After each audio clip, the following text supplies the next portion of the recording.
Good morning, girls. I'm going to talk to you this morning about the way you look.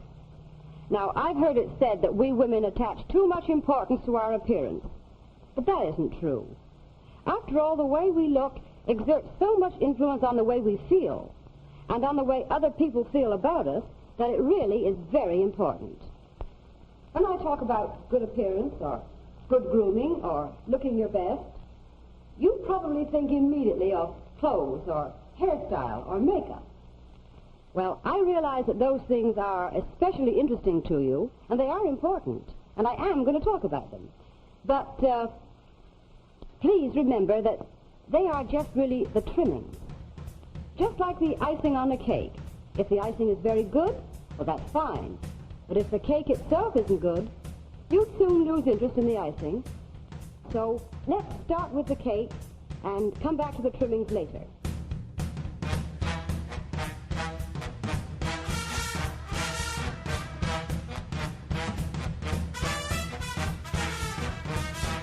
Today I'm thrilled to welcome Sharon Danley, master makeup artist and hairstylist who has taken YouTube by storm for many years. She's become the go-to expert for not just women, but women over 60 who want to look and feel their best. Please join me in welcoming her, Sharon. Hi, Sharon. Hello, thank you. You look so beautiful. There are many layers to Miss Sharon Danley that I'm talking to right now, and I cannot wait to express all that she's got to offer. Sharon, let's start from the beginning, okay? With that exceptional, sexy accent of yours. Where did you grow up? In Toronto, just after I got off the Ark. Oh gosh, just come on. So when I first listened to you, I thought, oh, she's got to be from England, and I thought, oh no, I hear the Canadian accent now. But you grew up in Ontario. What was that like? What was that like? Well, my father worked for the railroads, so we lived in different towns in northern Ontario. And I can remember when we lived in Kapuskasing, you didn't build snow forts there, you dug them out. How neat. So it was interesting. Ontario is a beautiful, beautiful province, but I live in the city of Toronto, which is changing pretty radically. Tell me about it. We live in Florida. I live in Florida, and it's changing. So you're in the province of Ontario. Which province is Nova Scotia? That's in the on the Atlantic side of Canada. Okay, that's where my boyfriend is from, and okay. He loves Canada. So tell me, what first drew you to makeup and hairstyling? Honestly, when I was a kid, and I do mean a kid, I never felt like I was good enough. Now, I know I'm not the only person in the world who, as a young person, has ever felt that way.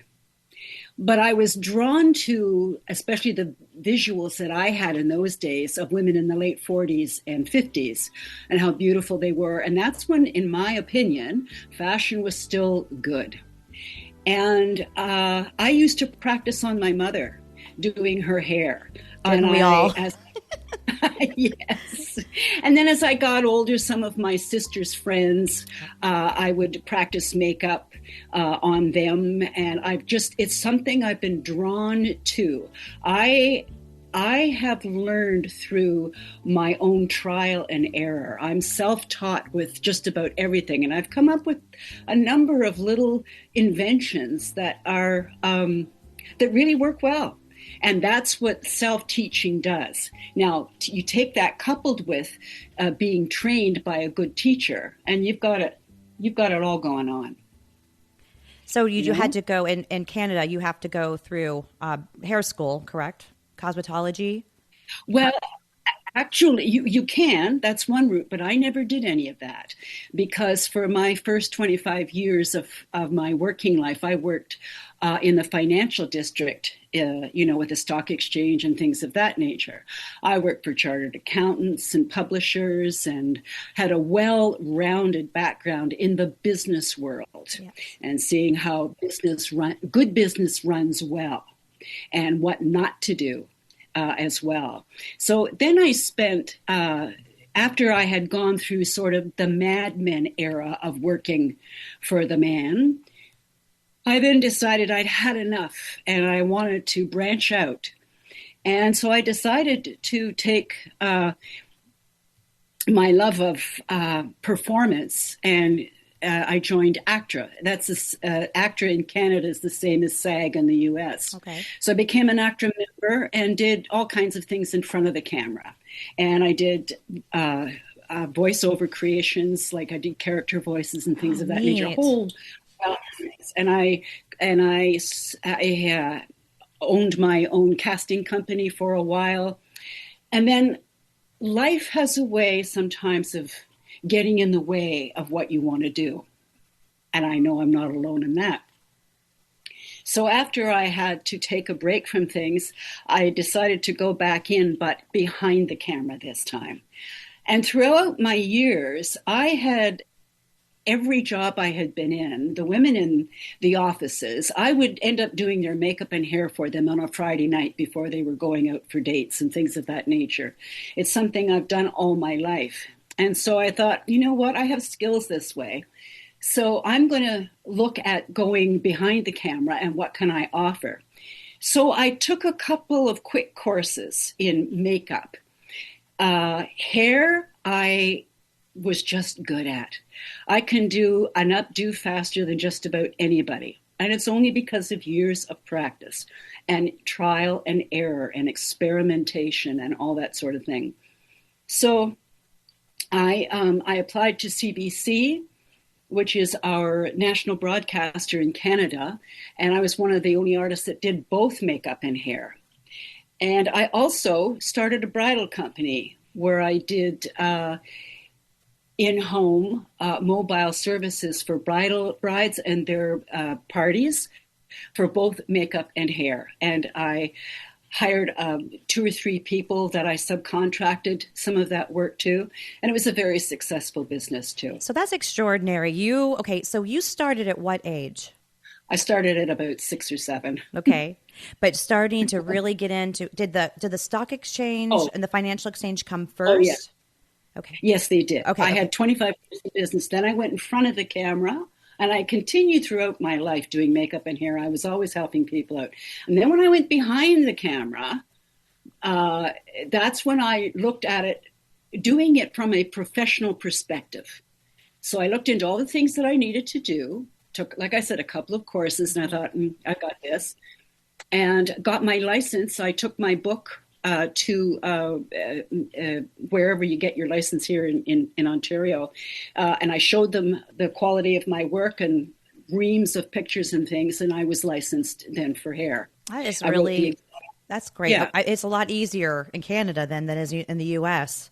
That's for sure. I still had to write an exam and all that sort of stuff, and I studied up on it for that. My strength in hairstyling is hairstyling. I don't do coloring or perms or any of that sort of thing, but it's styling updos and cuts and things of that nature. And you're a lot of, I don't want to go too far past what, laying out your journey, but I know that you have a lot of theatrical background and a lot of theatrical with commercials and on and off set for movies. I'm so interested in that. So digging deep, I went in on SharonDanley.com and I was looking at your website, and I'm pulling it up right now. It is so impressive, all that you do. You've got master artist, celebrity, and business elite. A lot of people don't know that hair and makeup, it just doesn't just stay there. There's so many different avenues that you can go out on. And I want you to tell me, so we've got digital media, film, stage, but you have something here. It's corrective. What does corrective mean?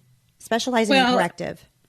Yeah. Okay. Well, one example would be brides who have, let's say, like I have a picture up there on my site where there's a bride who has a tattoo on her back, but she was wearing a low cut bridal gown and wanted that covered. So I cover tattoos and things of that nature. So it just makes blend right away and the skin just looks lovely. And then when I was at CBC, I worked on a show called Air Farce. Yes. And I did a lot of caricature work there that I really enjoyed. The fellow who I worked on was Alan Park, and he was so great. We had such a great working relationship because he let me try anything, and he was willing to try anything to get the look.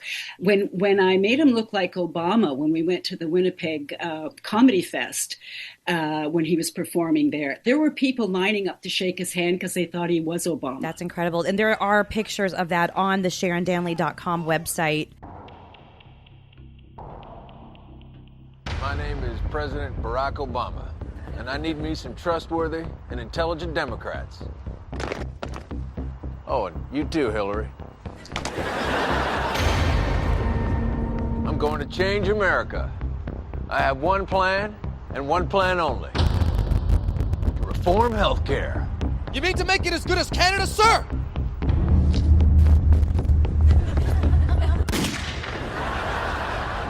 My plan will create health care for every American, except for those who work at Fox News.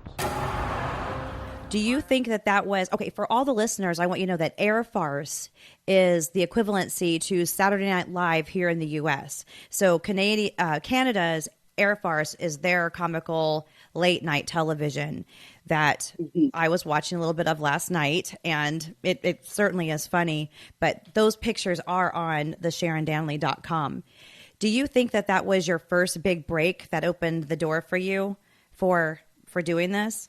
It wasn't a break necessarily because I was already situated in bridal makeup and makeovers for people. And I did all the shows on CBC, like The Nature of Things, The News, the kids shows, when we had elections, that sort of thing. And but what I enjoyed about Air Farce was that it allowed me to stretch my skills, which I really enjoyed, and like dressing Alan, making him up to look like a particular character that he had in mind. And like he said, I can't do what I do until you do what you do. Wow. He said, I can feel my character coming forth as you're creating the look for me. So we had a great relationship. So Sharon has a channel on YouTube called The 2 Minute Tips, which is really, really good. And how long have you been doing that? I started that, I think, in about 2010. And I've just recently changed its name to Simply Sharon. Oh, I need to make a note of that. Simply Sharon. Yeah. So it's on YouTube. It's youtube.com/@ Simply Sharon Tips. Okay. Why did you change it? Because it's a new time of life. I'm going to be 80 next year, and it's a very different time for women, for makeup and hair and aging. I am going to arrive at my coffin in a limousine. Oh, that's my attitude. Well, you certainly demonstrate that. That's for sure. Well, thank you. But it's, some of my followers, who have been following me since the beginning, we've gone through lots of different changes. And when we hit this stage of life, not only does our skin and hair and everything else change, but our mobility becomes an issue too. Shoulders, wrists, elbows, things of that nature. And sometimes, women dealing with chemotherapy, stroke issues, all kinds of things.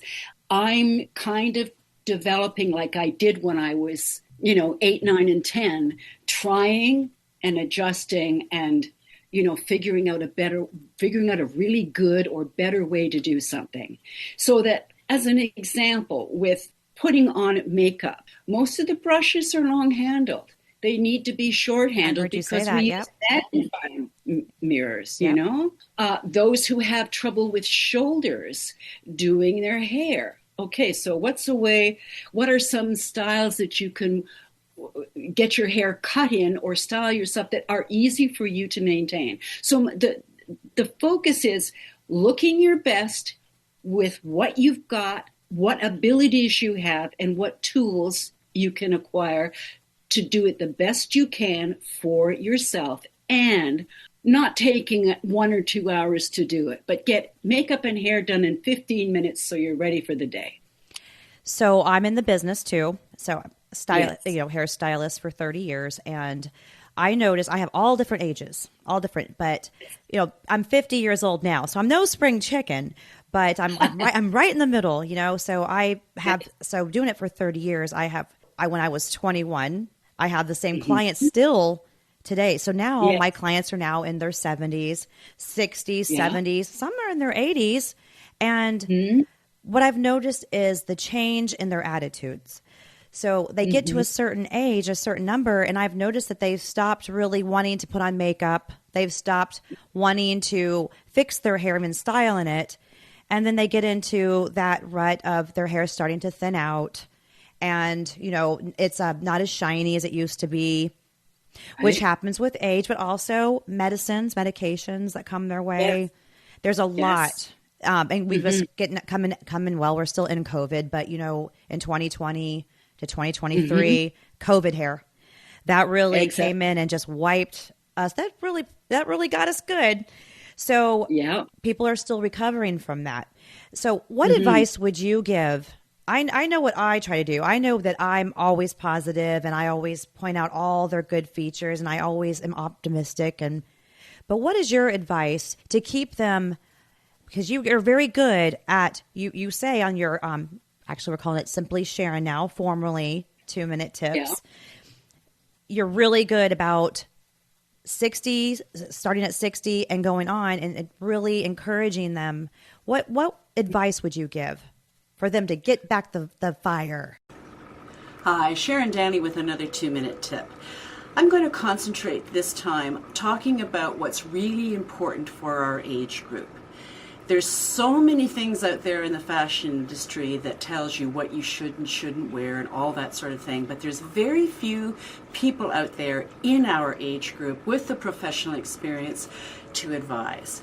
So this is my perspective. It's my opinion based on a lot of years of working with all kinds of faces and colors, etc. For our age group, the best bang you can get for your buck is to have even skin tone. Number one. Number two, a well-shaped and corrected brow that's correct for your stage and age. As we age, the face changes, things move mostly down, not so much up. So you have to adjust accordingly. But if you can keep your eyebrows framed properly for your face as it changes, that's number two. Number three, keep your lash line nice and strong. Our lashes diminish, the strength of our eyes diminish, etc. But if you keep your lashes strong, and that's again where I'm going to recommend false lashes, you get far more bang for your buck. It's worth the time to learn how to do it. And I would suggest if you put them on every day for about a month, and I mean every day, you'll find by the end of that time that you will have mastered the craft of wearing false lashes. And the other thing, of course, is to have corrected lips. Again, as we age, our lips change. Sometimes we get this marionette line down like this, or sometimes we have it like this. And that's actually, this brow on this side falls right down like this now, and it goes like this. This side of my lip is much higher up, so I have to bring it down to match.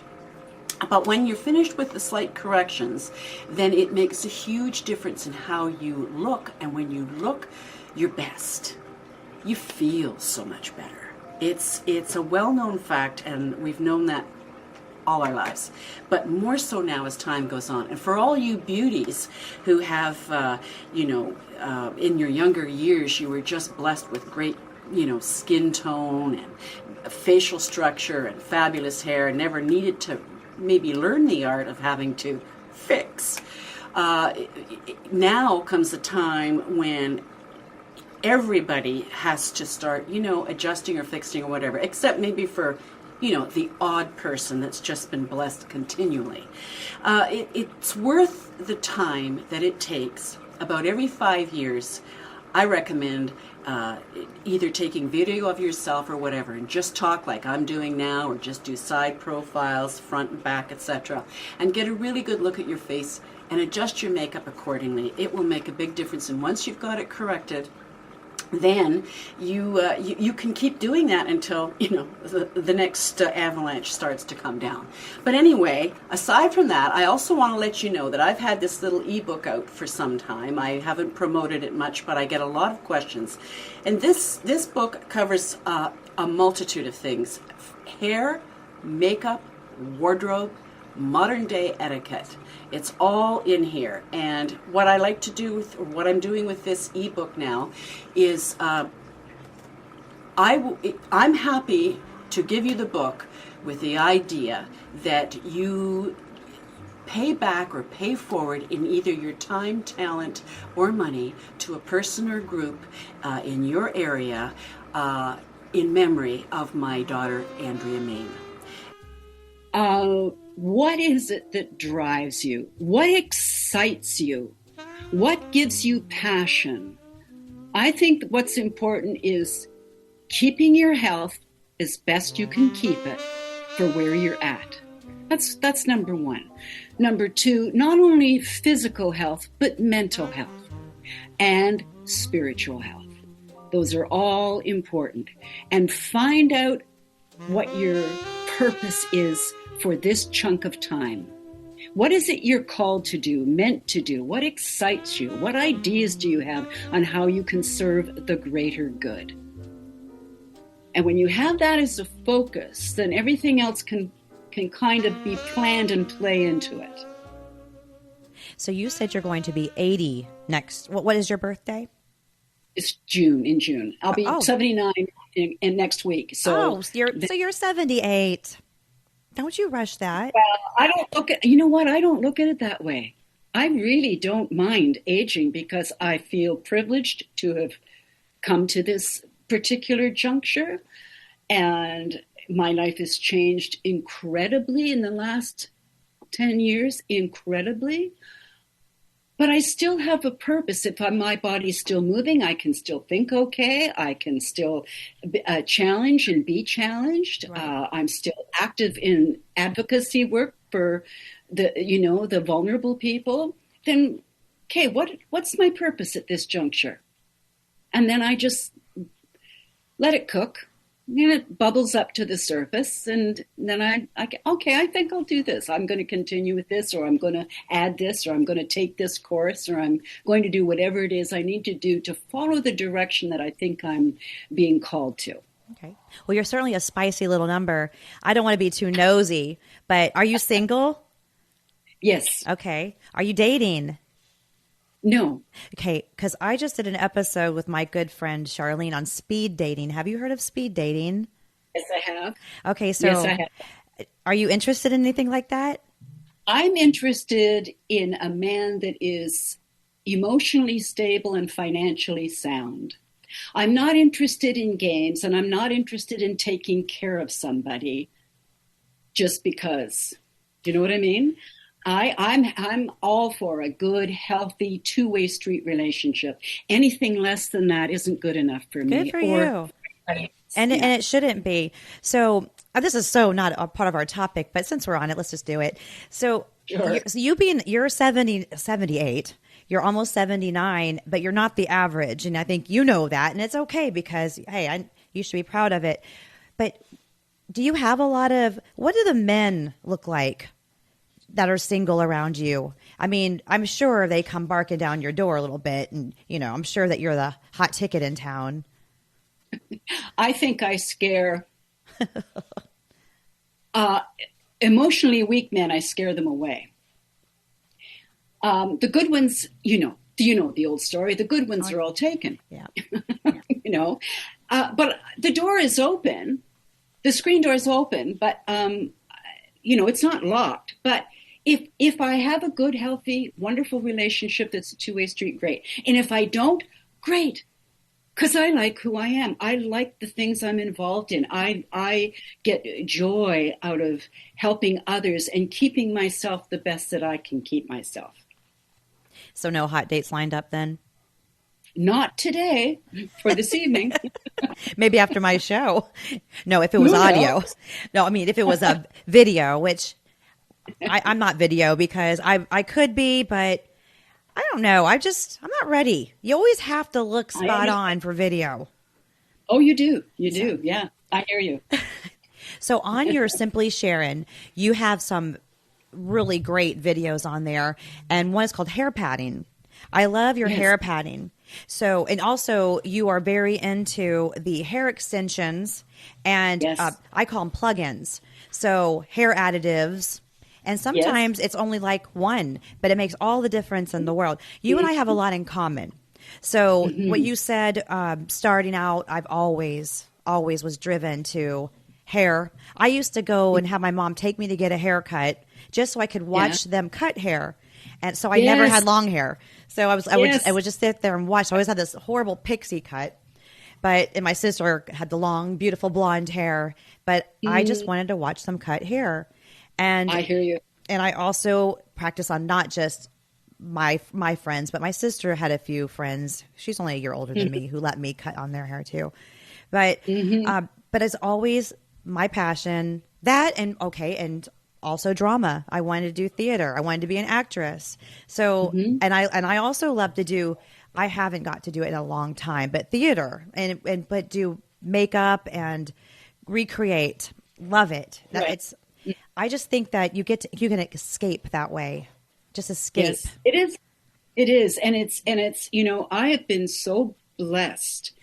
I've sung all my life, sung in choirs and sang with bands and different things. And I have to say, there's been moments in my life where I've been in some stairwell in any town, America, at some convention, and 3 or 4 people would get together and sing, you know, the ends of songs or whatever. And when everybody's note was right in the center and it was all locked in, you could hear the overtones and the undertones. And I can remember saying several times, Lord, you can take me now. Life couldn't possibly be any better than this exact moment of connection. I feel very blessed to have felt that, to have experienced it, and I will continue to. I can see you're almost tearing up over it, how passionate it is. Oh, it is. I love music too. It's one of the gifts God gave us. So, doing your YouTube and how do you know how to do that? So what made you decide that I'm going to start a YouTube channel? Well, because when I retired, my daughter was quite ill at the time. Both my children were born with challenges.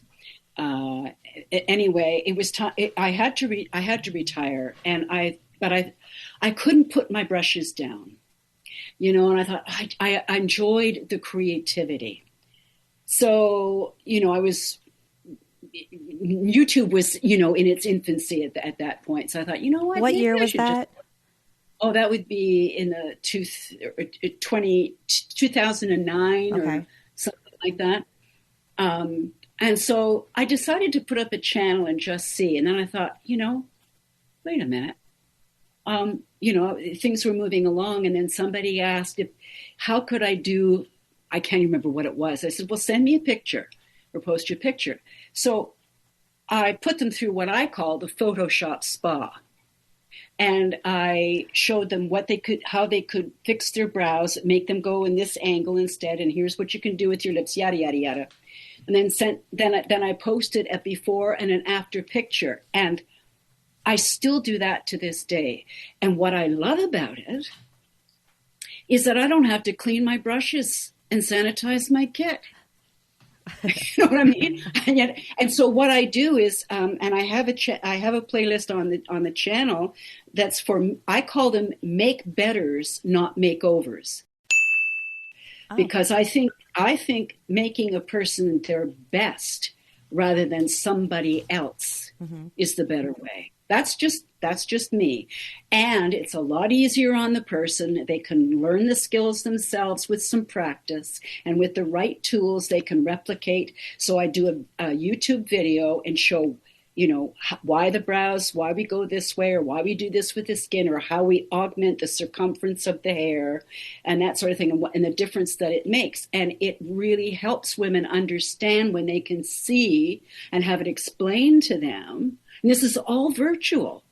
You know, this is all virtual. Do you have a camera? When you set up your cell phone and you just upload I used a Canon camera in the beginning. And right now that I'm getting back into it, because I've had about a 4.5-year hiatus due to, personal stuff that I've had to overcome. And so now that I'm getting back into it again, I'm redesigning the website from SharonDanley.com to simplysharon.ca. And I'm revamping. I feel like I've just had 3 joint replacements, dental restoration. I feel like a classic car that's just come off the restoration assembly line. And now I've been doing that with my website, my YouTube channel, my 2 Facebook pages. I want to redesign. Okay, this is the next phase, folks. We kind of know what the lay of the land is, how to be and look and feel our best. Now we're at the next stage. Things have changed again. It's time to do a freshen up. Time to what was working still works, and what doesn't work anymore, and how to fix it. So that's the approach. Well, you look really, really great. So if you're comparing yourself to an old car that just come off the nailing it. So how do you juggle everything? So you've got, how do you juggle it all? I know that you are coming off of a 4-year hiatus. But before that, well, actually, you're recovering from major surgeries right now. But before that, how did you juggle all of that? Because on your website, you've got you're work for hire, right? People can go on there and hire you for photography and. Yeah. But since I put up my websites, everything that I do, all the things that people learn, I don't charge for. What I ask people to do is, if they've learned something, they've received a Make Better you get the photo and a YouTube learning video, to pay it forward to a person or group in need in their part of the world in my children's name, in honor of my children. Okay. How do you get the information for that? On my new website that's going to be up in a couple of weeks, the information will be there. Or you can go on either of my Facebook pages, Sharon Danley Beauty, which is public, or Going Gray and Loving It, which is private. I actually saw the Going Gray and Loving It, which that is something that's a huge trend right now, and we're going to talk about that. But at 78, you're busier than most people that are half your age. What drives you? What's driving you to do this? The greater good and the joy of accomplishment every day, going to bed feeling, I had a good day today. I was able to do this, or I was able to help a person, or I got my exercises in. It's. I think if you're living your life, it's important to live it to its fullest, whatever that may be for any individual, and it's different for everybody. But for me, I have the energy. And I just feel that I'm compelled to give. I've had a lot of trauma in my life, and that's as have others. I've also had some moments that brought me to the stars. And all in my own backyard. I didn't travel the world to have that.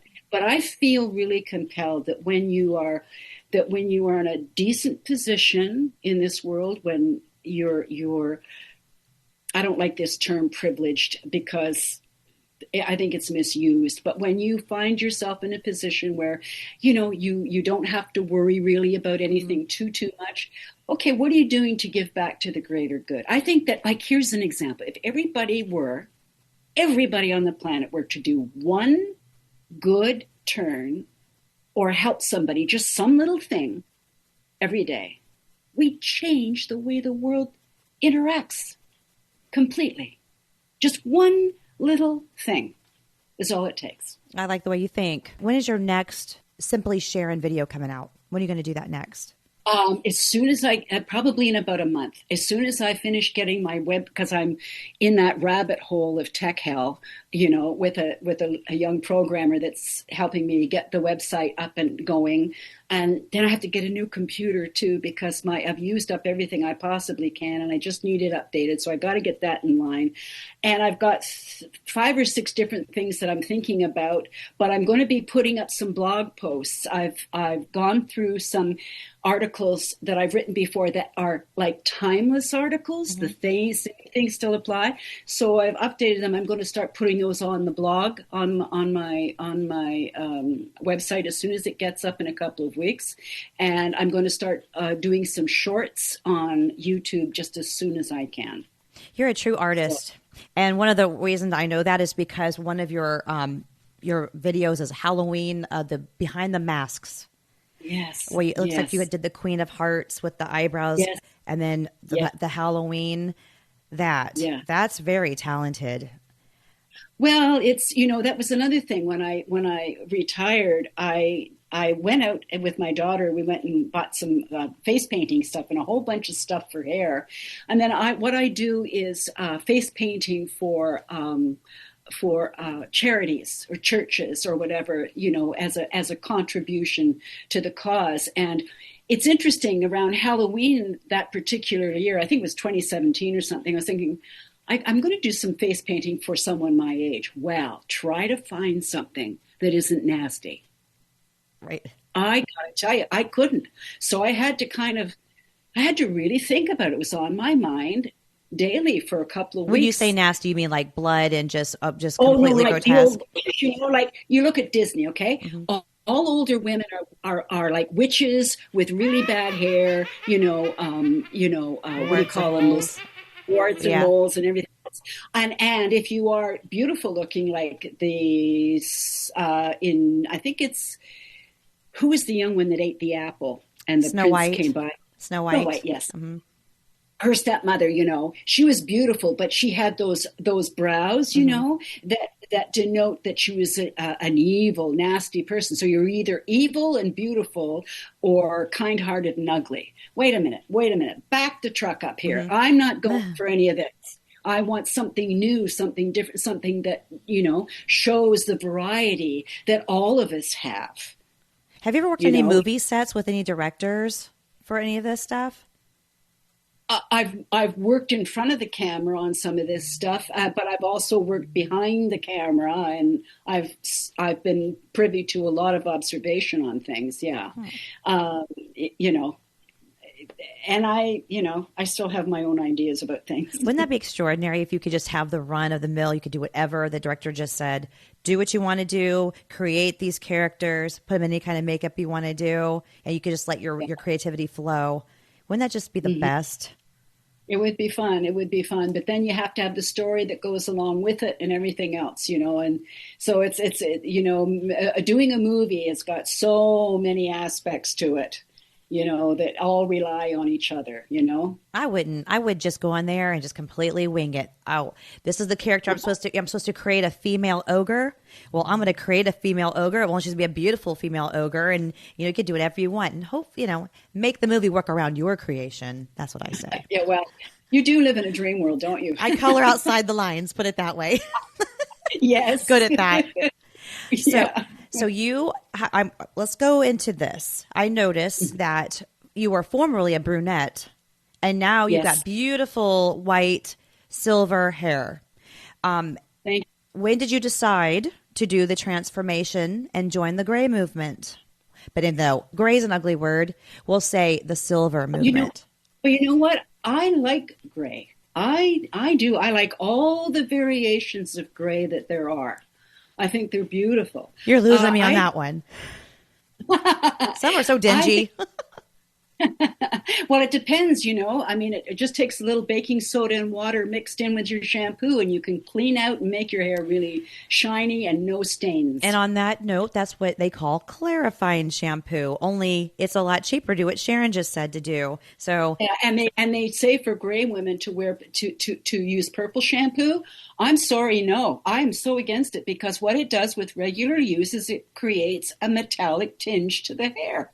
It can also be drying. So it's like a catch-22 or a double-edged sword. It helps, but then again, it could be also, it starts to cause its damage at the same time. Yeah. But the thing is, it discolors the hair. Right. into a metallic. So what do you use to keep yours nice and vibrant without yellowing? Without yellow. Well, first of all, I don't use any tools that are too hot. I've lowered all my heat tools down, and I don't use a lot of them. I also, if I'm going to use a heat tool, I use a Heat protectant. Yes, heat protectant. But I rarely use hot tools, except maybe to blow dry once my hair is 80% dry, and then I'll blow dry it, and it works fine. I put my hair in rollers or in pin curls to get the looks I want, or pull it all up into one big roller on top of my head if I want a smooth, straight look. I saw your video. 3 Velcro rollers, missed your hair a little bit, and with your extension, you missed the extension a little bit. Roll it in a Velcro roller and put it in the closet until you're ready for its use. Yeah, I've got it. I don't hang on your words. I don't hang on your words. And extensions are wonderful too, especially as we age with our hair thinning and changing texture. And most women's hair becomes curly and dry at the ends. So anyway, back to the silver gray hair movement. Yeah, what's it called? That white baking soda. I mix maybe a tablespoon of baking soda in about a half a cup of water, and I've got a video on it. On the channel. And then I put that into a half empty shampoo bottle, pour it in, and then I shampoo my hair with it. I shake the bottle up because baking soda will settle in the bottom. Shake it up, and I use that to shampoo my hair with. And my hair is always gray, and now it's more white. It's becoming more and more white, which I'm loving. I've loved every aspect. I loved it actually when my hair was growing out too, when I had the brunette at the ends, and I loved the look. Oh boy, purple shampoo. So it is a double-edged sword. A lot of times when your hair is color treated and you're going bleach blonde or platinum blonde, do we dare say bleach blonde still? Usually your stylist will recommend that you always have purple shampoo on hand. I know that I always prescribe purple shampoo, but there are times when purple shampoo can be your enemy. Purple shampoo has got a purple-violet undertone, which on the color wheel, purple and violet cancels out yellow. Normally, yellow is what you don't want when you've got blonde hair. So a lot of times purple shampoo is necessary. I always recommend that you mix your purple shampoo with a hydrating shampoo. That way, the purple shampoo is not going to be so harsh on the hair, because purple shampoo is very concentrated and it can actually dry your hair out. So it's a Dr. Jekyll and a Mr. Hyde. Purple shampoo is not for everybody, but sometimes when your hair is not color treated and you're just simply trying to keep your beautiful natural silvers intact and shiny, sometimes it can put a cast on the hair. The bottom line is this: listen to your stylist, play it by ear. If you notice that your hair is taking on a purple cast or some sort of film on your hair, then simply don't use it for a little while. But Sharon's baking soda tip is a wonderful idea. Baking soda in a bottle, or simply add baking soda in your regular shampoo and go to town with it. That's what we call a cheap version of clarifying shampoo. Save yourself the buck and the time and use these helpful tips. But remember, always listen to your stylist and trust your instincts. And here's the thing. Women don't understand this because it's not made present to them. Your makeup, when it's done properly, makes any hairstyle look good. Makeup's more important than hairstyle, and hairstyle and cut is more important than color. I have said that before. Is it the hair or is it the makeup? Just like, is it the wedding dress or is it the bridal hair? Which one is it that actually makes it look good? So yeah. I agree. I mean, you can have a beautiful face and not such great hair, but you still look great because you have a beautiful face and your makeup is on and done well. Oh, I don't want to I know we're talking about the gray hair, but we need to come back to the filters. I want to discuss the filters with you. But yeah. So I believe that the silver hair trend, first it started before COVID. In about 2016 to 2019, there was the young girls. I even did it. So 20 years old, it didn't matter. They wanted to bleach their hair out and they wanted what the men and older people called, why does she want to gray her hair? You know, why is she putting gray in her hair? She can get it naturally when she's my age. And it's not the same thing. But it was introduced then. And so that silver hair with tons of toners, bleach toners, killing the hair. I'm glad we're through that. I'm glad we're through that. And then it went in, we got into COVID. And then the salons were shut down. And then people were forced to just let their natural hair grow out. Well, did that help the hairstylist or did it not help the hairstylist? Because, you know, it could help the hairstylist. They couldn't wait for the salons to open back up again so they get those roots done. But did it hurt the stylist? Because, my natural color isn't that bad. In fact, I wonder what it'll look like if I let this grow out. And that's when it was born. There it is. And then it's continued. And you know darn well if you're like a level 2 or a level 1 of color and you got to let that grow out, which you had going on. You had about a level 5 growing out and you let it happen. I always say the best way to do it is just to grow it out.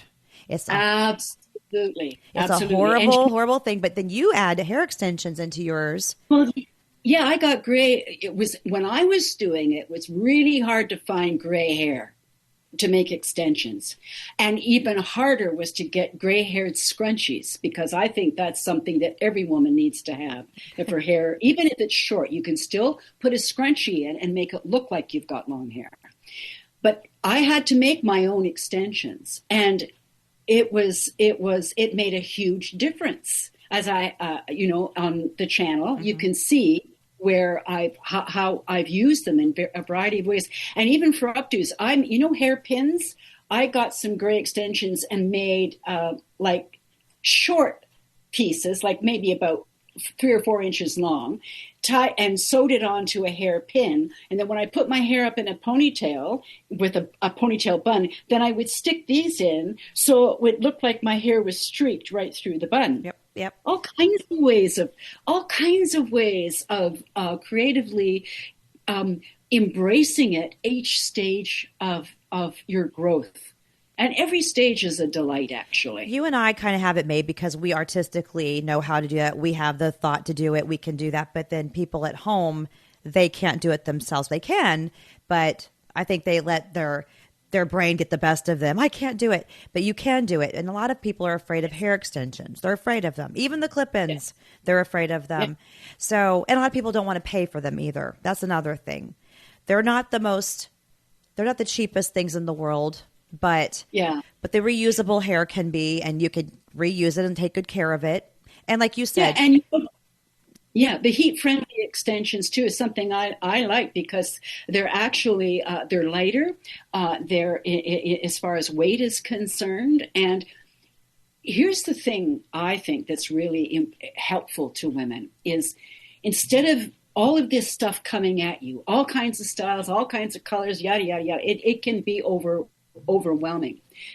If you seriously consider what's the best look for you, for your face shape and body frame, with the kind of hair you have, how can you get it cut or wear it so that you have 3 styles you can count on?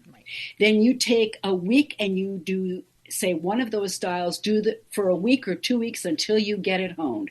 Then you move on to the next one and you practice that. And when you've got 3 hairstyles you can rely on, you got it made in the shade. You'll always look and feel good. And it won't take more than about 3 minutes.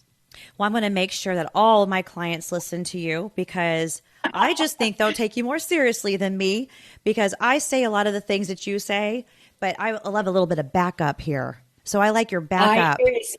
Right? I hear you. Yes, exactly. So the gray hair movement, are you for it? Or do you like, what about women in their 30s who their hair is not, where it starts out, like the people who have it to where it's genetic and around their hairline, they have, it's going to be white and perfectly polished. But then the back of it is dark with some gray in it. Not, they're not ready, but they think that they are. There's things you can do, but they want to just grow it all out. And they're only 30 years old. How do you feel about that? Well, I think that I remember going through that stage in my 30s where I was getting gray hair, but it wasn't enough to have a strength about it. It was making me look tired. And that was one of the major changes in my life. And I talk about this, the different phases that we go through. We finally get our act together. You know, I got my act together in my 20s, my early 30s, and all of a sudden things are changing. I got to change everything. Okay, so I'm going to have to adjust my makeup too because I'm looking tired because I've only got a few strands of gray going on. So I tried getting highlights. Yeah, it just exacerbated that look. So then I decided to color it, not with what do you call it? The coloring that you can buy in the drugstore. Actually, it's not supposed to be permanent. It's just demi-permanent. Yeah. Yes, exactly. Thank you. And so I did that for years, and then and it worked. But then as I was getting close to retirement, I thought, I'm getting tired of this. I'm really getting tired of it. And so I decided once I had quit work, that was it. I was just going to let it grow out. And again, what I would suggest to women in their 30s that are going through that now, I would suggest getting in gray extensions instead of getting highlights or looking tired. Embrace it. Add strategic extensions to give you just a bit more oomph, and then adjust your makeup accordingly. I'm very happy to report that the hair extension companies are now offering beautiful gray hair extensions. And they are very, very nice and very, very pretty. And I have not had one person buy them yet, but I can't wait. I have I know exactly who I'm going to have get them and try it out. So they have that now. When people come in and they want to go through the transition and they want to go out, they think that you can just add gray to their hair. They think that you can take that beautiful, natural, well, most of it's beautiful. So yours is beautiful, but not everyone's is beautiful. And you can just add it to there. And I always say, you can't do that. There is no hair color that we can do. I wish there was, but there isn't. No. So then you could do some things to cut corners. You could heavily highlight and all that. But then, it never turns out right. You're absolutely right. I completely agree with you. I don't care how much toner you use. No, it's not the same. And the thing is, you don't know what color your hair is going to be when it grows out either. You don't. And you can get an idea. Don't. You can get an idea. Yeah. But you may have a lot on the top, but then have a dark at the back, which I think is a gorgeous look. I do love that. I do too. Oh, I adore it. But you don't know what it's going to be like. So just my advice, and I've said it all along, leave it alone. Let it do its thing. When we are pregnant and it takes 9 months to have a child, there's times when you think, oh, I can't wait until this baby is born, but you can't rush it. It's the same with gray hair. How you had your children and you found a way to be patient with pregnancy, do the same with your gray hair. Look at the wonderful journey. And here's what I think is really important is to keep a journal of your journey. And then when you look back, it's amazing what you find. Okay, give me a page from your journal on month 2. Oh gosh. I'm looking in the mirror. I'm ready to, I don't know what to do. Yeah, but you see, because turn the lights off. Extensions right away, I liked it. I have to tell you, I enjoyed the journey. I really did, because it was interesting to see people's responses. And you know what's interesting? I had more compliments from men on the street, men I didn't even know. Oh, ma'am, I love your hair. And it wasn't even fully grown out. And I thought, wow, how come nobody ever told me about this before? And again, when you embrace it and look at it as another journey that you're going through, and you embrace it with a joy and a fervor, you present differently to the world. You walk with aplomb, with confidence, and people are drawn to that confidence. Oh man, are they ever drawn to it. There's nothing like a man or a woman who has well put together no matter what age they are, but they're dressed and groomed appropriately for their age. There's something compelling about them. That's nice. Isn't there? Yes, yes. I mean, fool people. I mean, like what Elizabeth Taylor said, she said, honey, I can't sing. I just make people think that I can sing, So if I act like I'm singing, that I'm singing great, people are going to think, oh, you really do sound good. So it's the same kind of, example. Yeah. Here's how I want my listeners to know how I stumbled across you, Sharon. I was doing a episode with Ashley, one of my co-hosts, about filters and how when people come in to show you what color they want for their hair or even their haircuts, they have there's all these filters on everything through social media and stuff. So I wanted to give examples on how that can be very difficult on the hairstylist, because you're expected to have those perfect bleached out white blonde hair without any kind of flaw whatsoever. And so they expect you to be able to do that. And sometimes they believe you that there's a filter on there. Then sometimes they just think, oh, she just can't do it. So that's why she's saying this. P.S. Don't fry my hair up, right? So so that's how I found your video on, what did you call it? You called it filter dysmorphia? Yes. Psychological dysmorphia? Yes. A facial dysmorphic disorder. That's it. Tell us about that. Hi, Sharon Danley here with another 2-minute tip. And guess what? The soapbox is out. A word on filters, both in the makeup industry and on cameras. We are seeing a proliferation of blurred, filtered photos. Instagram especially, and they're starting to show up everywhere. And also now, videos are being filtered.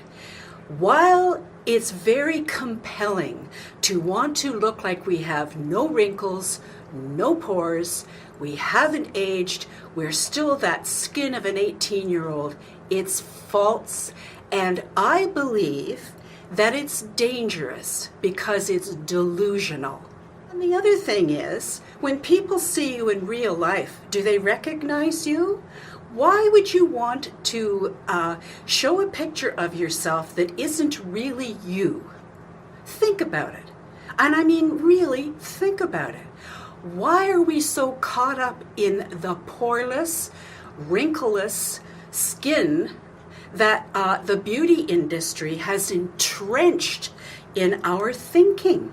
What's more important than filters and pores showing or wrinkles showing is how you've shaped your brows, whether your lash line has been strengthened as it ages, and whether your lips are corrected as you age.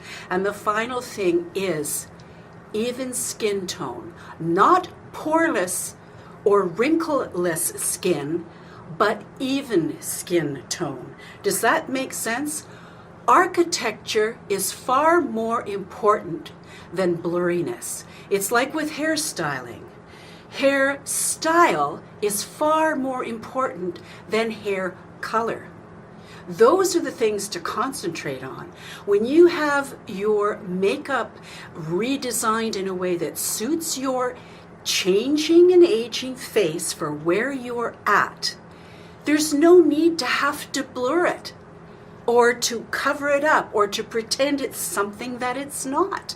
For me personally, I would far sooner see an older woman who has her act together, who still puts her best foot, face, and frock forward in a chic, timeless way, than something that just isn't real. And believe me, I understand. Like I said earlier, it's compelling to knock 20 or 30 years off, but only for a few moments. It's delusional. And it's fun for fun. But when it becomes a reality and a lifestyle, then you have a problem, in my not so humble opinion. Well, as you know, as I've said, I do a lot of make betters for people digitally. And when I ask them to give me their photo, when it's filtered, I can't do it. And I won't even try, because what I've found in one of my pages too, that when people post a picture of themselves that's obviously filtered. There's no pores, no lines, no wrinkles, no anything. And I asked them politely that because this is a teaching page, we don't allow filtered pictures. Please check your camera and take the filters off, and please post another picture. That's fair. Some get very, very, very upset with it. And at first, I used to feel really bad because I didn't want to hurt anybody's feelings, but the truth is the truth. Right. And they are so locked into, that's the way I look. It's not the way they look. That it's become, in my opinion, it's helping to develop a mental illness around the way we view ourselves. Do you know what I mean? I know what you mean. And it's a slippery slope. And the beauty community, I've fought for years against them. Even though I use their products, I am sick to death of the kinds of pictures and videos they put out. And especially when they're trying to sell to this demographic. They've got somebody 40 years my junior telling me that this is a good eyeshadow for me. I think, oh, please. Facial dysmorphic disorder. I have labeled this. What I see is a very dysfunctional approach to how we want to see ourselves compared with what really is.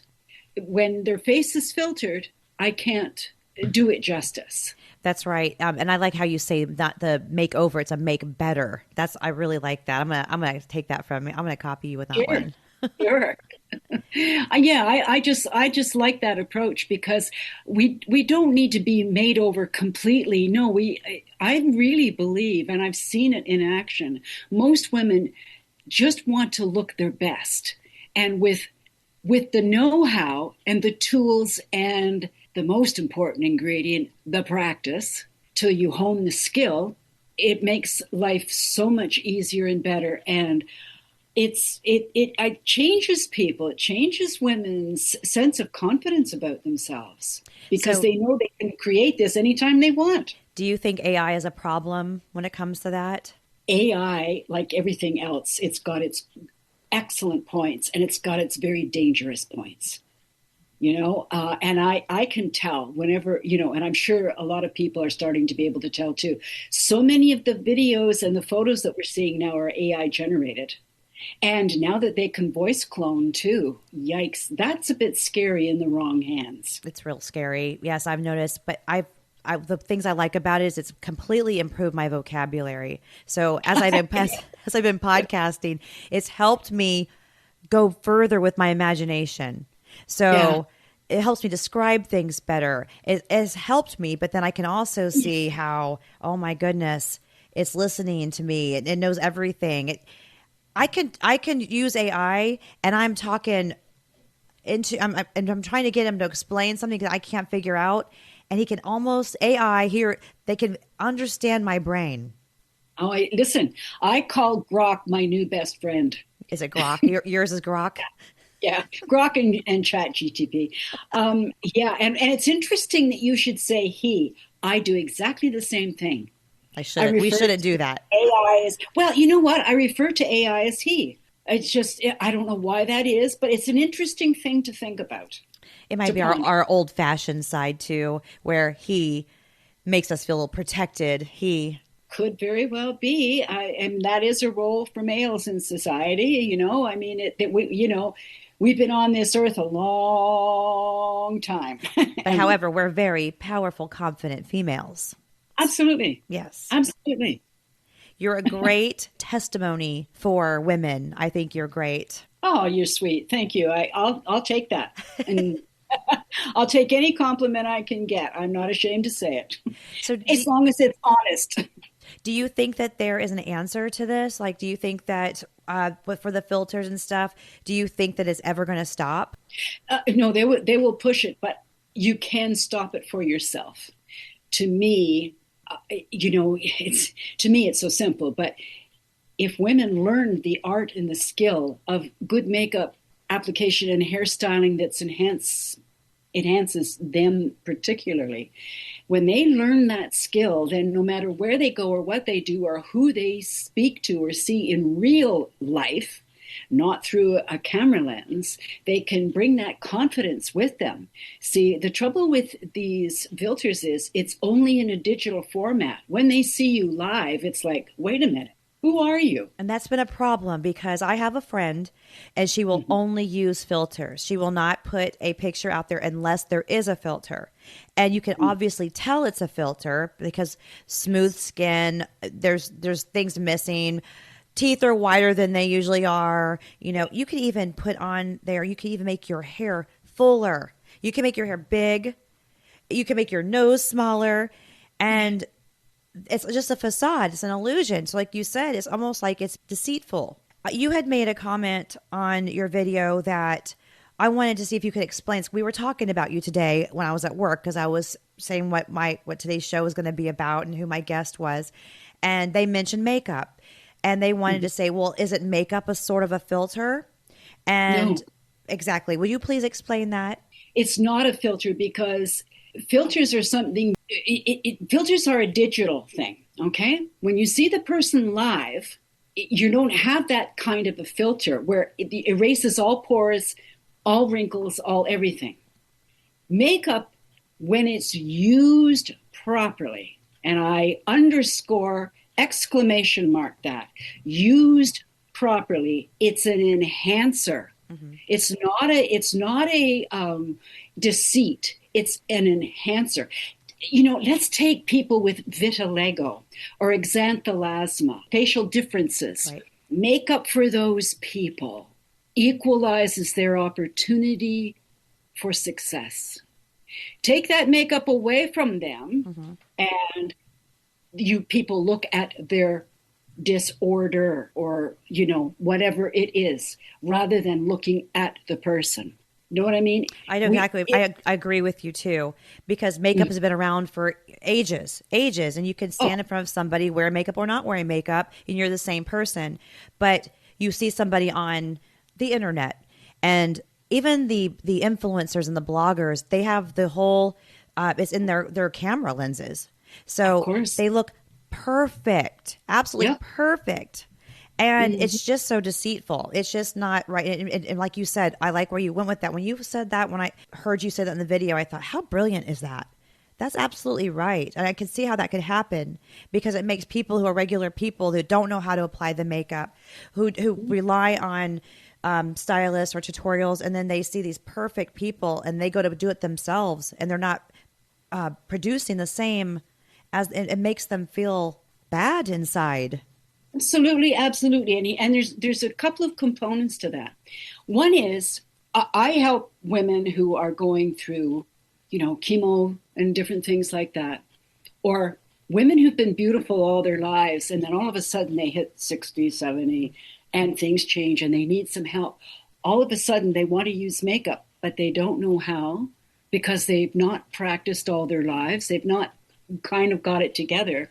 So this is where you need to learn the skill and have the right tools and the right products for application. And those that so when they're not practiced, all of a sudden they want it to look good. It's easier to slap on a filter than it is to take the time to learn something and then apply it. And the thing is, look at this on dating sites too. Books should be written for the number of pictures, I'm sure, on both sides of the fence that have all been filtered. And then they meet for a date in real life. And it's like, what?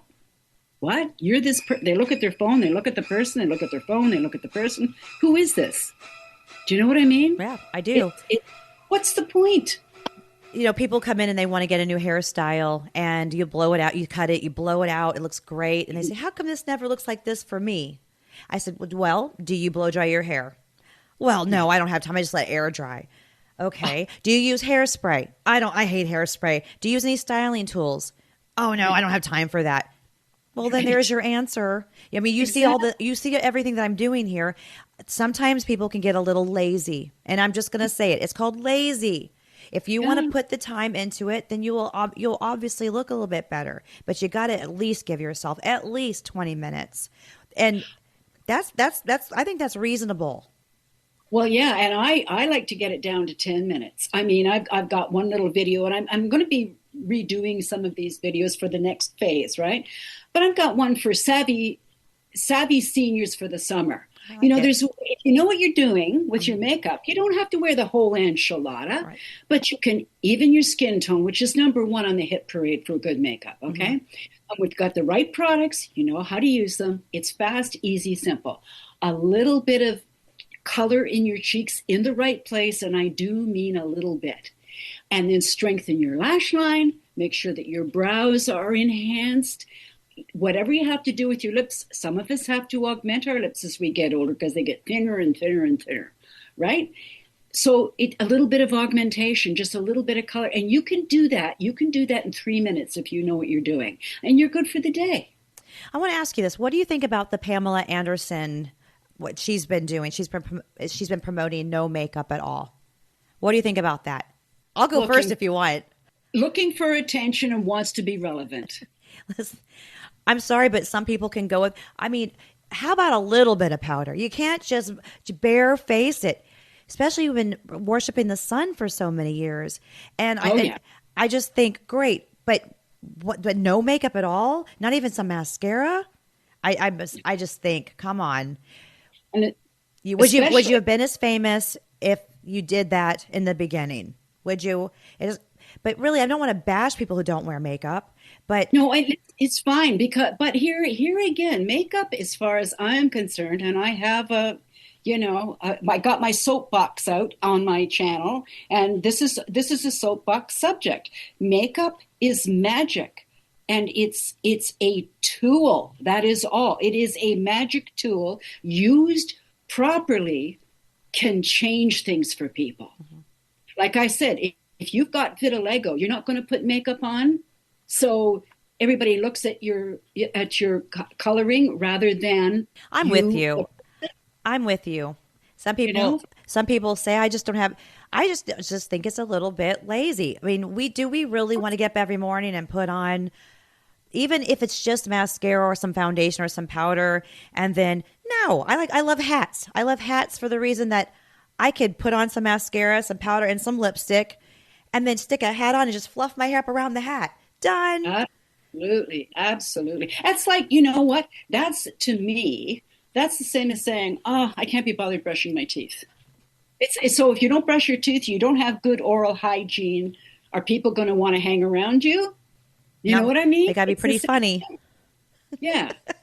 It's just a question of if you care to be your best for you and the world around you, you learn the skills that you need for you to put your best foot, face, and frock forward. And I want the listeners to know we're not bashing any of you who do not wear makeup. That whole Pamela Anderson, I keep calling it a movement. I'm just going to say this. It'll fizzle out soon because it's not working for her. No, but it's true. It's true. She's just looking to become relevant again because she needs something to get attention. And that's one way to do it, is to go completely the other way. Women, some women are so lucky they have lashes and they have brows. They don't diminish as they age. Wonderful. A little bit of, powder or something to take the glow down, take shine, or to even the skin tone, and a little bit of lip stuff can look great. Others of us don't have that. Blondes, fair skin, blue eyes. Yeah. And when you age, the texture of your eyelashes and your eyebrows diminishes. Your eyebrows, as we age, the front part of the brow disappears. And it goes almost back, for some people, almost back to the arch. I work with that every day. I love the new eyebrows and how they're being very enhanced. I love that look. I don't go too crazy with it myself, but I love it when we got these dark brunettes that come in and they've got the strong hair patterns, and I love that whole look. That's great for a 25-year-old dark brunette, but it doesn't work so well for a 70-year-old gray-haired dame that's got diminished everything. You know what I mean? You do great things. You do great things. I'm very, very happy to have met you. And thank you for giving me the time to come on the show. So it's a great conversation that we had with you today. And Sharon, I want everyone to know, Sharon's a great example that no matter what your age, there are no age limits. And her YouTube tutorials aren't just about makeup and hair. They're about empowering women to feel confident and beautiful at every stage of life. And listeners, if Sharon's story has resonated with any of you, be sure to check her out on her YouTube channel. youtube.com/@Simply Sharon Tips. And you can also go check out her website at SharonDanley.com. Yes, that's my gallery site, and my new site's coming in a couple of weeks, simplysharon.ca. And visit her on the old Facebook as well. Public page is Sharon Danley Beauty, and private page for Going Gray and Loving It. And if anybody has any questions for Sharon from this episode, feel free to message her or message me on Spotify or at Cuttinloosechronicles@gmail.com and ask us anything, and maybe we'll get back together again and just simply answer questions that come our way. How about that? Yeah, that'd be great. Thank you for listening, everyone. And Sharon, again, thank you for joining us. This has been great. Thank you, Jessica.